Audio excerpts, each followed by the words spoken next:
मंगरुळपीर शहरातील मुख्य मार्गालगत जाधव हार्डवेअर समोरचे नगर परिषदेने बांधलेले डिव्हायडर सौंदर्य करण्यासाठी लावण्यात आलेले झाडे व त्याची जाळी तोडून शासकीय मालमत्तेचे नुकसान केल्याबद्दल मंगरुळपीर येथील सामाजिक कार्यकर्ते दिलीप पाटील यांनी दिनांक 3/6/2024 रोजी मंगरुळपीर नगर परिषदेला रीतसर तक्रार अर्ज सादर केला होता। त्या अर्जात नमूद केल्याप्रमाणे त्यांनी कळवले की बिरबलनाथ मंदिर रोड त्यावरील डिव्हायडरचे बांधकामासाठी नगर परिषदेने कोट्यवधी रुपये खर्च केले। त्या डिव्हायडरमध्ये झाडे लावून त्या झाडाच्या संरक्षणासाठी लोखंडी अँगल सहजाळीचे संरक्षण कवच उभारण्यात आले।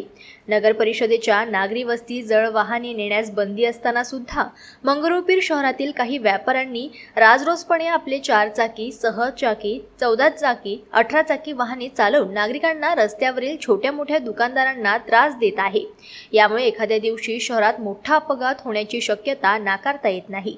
तसेच शनिवारी दिनांक 1 जून 2024 रोजी रात्री अंदाजे 9 ते 9:30 वाजताच्या सुमारास मंगरुळ नगर परिषदने बांधलेले जाधव हार्डवेअर समोरील डिव्हायडर अंदाजे 10 फूट तोडून टाकले आहे व त्यातील झाडांची सुरक्षा कवचासाठी लावण्यात आलेली लोखंडी अँगल सहज जाळी तोडून पुरावा नष्ट करण्याच्या उद्देशाने तोडलेल्या डिव्हायडरचे विटा व इतर मटेरियल झाडे त्यातील काळी माती दूरवर कुठेतरी फेकून देण्यात आली।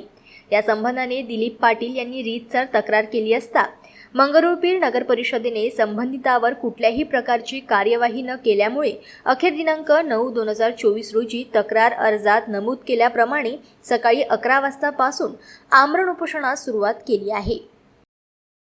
जनमत लाईव्ह न्यूजसाठी वाशिममधून ज्ञानेश्वर वरघट यांची रिपोर्ट।